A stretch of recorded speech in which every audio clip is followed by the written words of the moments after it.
Hey everyone, Aaron with Elite Water Sports, and I'm out here to go over a kiteboarding bar and all the features, different components of a bar and how they all work, and just so you have some terminology to properly name them off, okay?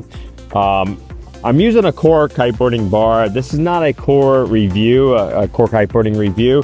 It's all about just like the different components within a bar, okay?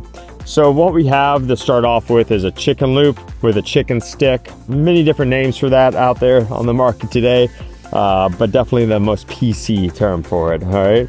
So you have also your safety system. The safety system runs typically up through the middle of your eject, and basically that's where your leash is going to be attached. How I always kind of remember this as I'm attaching it to my student or myself is I have 1, 2, and 3. So look at other videos on that technical side of it, how to attach yourself to your bar, okay?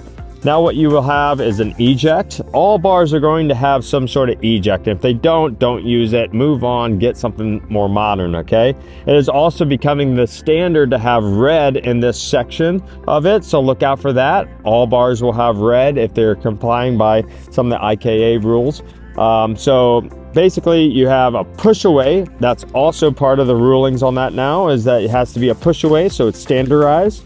And now not so much standardized, but becoming a standard in the industry is how to connect the chicken loop. It's just a quick connect like that, okay? So this is the ejection system, chicken loop, chicken stick, okay? Then going up through here, you typically have a swivel right here. Most bars on the market now have a swivel going up through a main line. Main line is going to be your center lines attached to your leading edge of your kite. Moving right on up the bar, make this a little easier for display. So moving right up the bar, you typically have a adjustable bar on most companies out there, but not all, okay? And some riders prefer just to have a standard size bar. Basically what we have here is like a 51 and a 45 centimeter bar.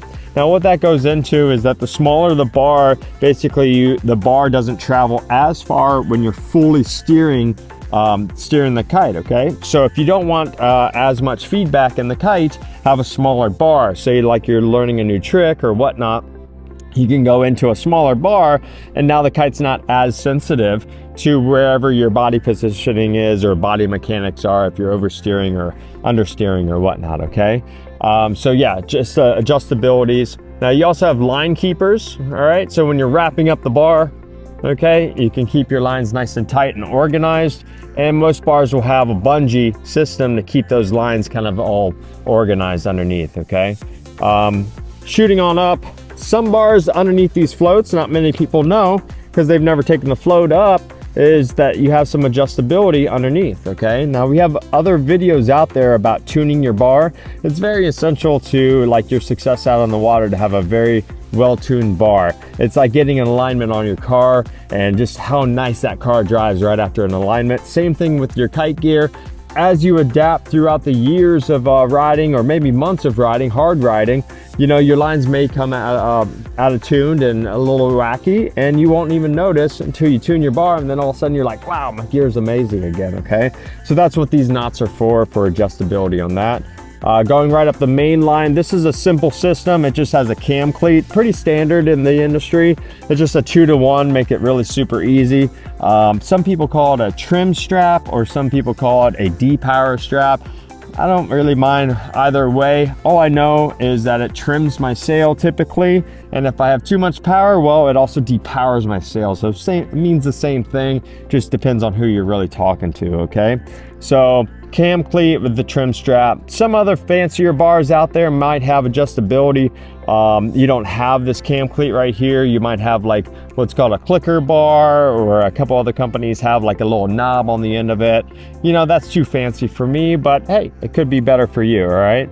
So a broad overview on exactly what is going on with the on the bar. Now, a key thing for me as an intermediate rider, but even for beginner riders or pro riders, is that you also have colors on a bar, okay?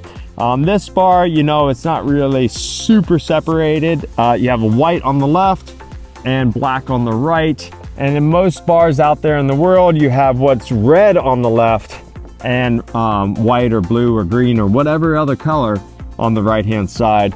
Core also you know, stands apart and they have like a stop. So if your bar's upside down, you know not to grab it because now your hands are going to be opposite. So that's basically the overview of a kiteboarding bar and how everything kind of works. We have more detailed videos out there, but we just wanted to go over some terminology of what everything's called on a kiteboarding bar. So this is Aaron with Elite Water Sports. Check out our other videos. Make sure you like and subscribe so we can keep doing this and still be super motivated to get more videos and tutorials out to you.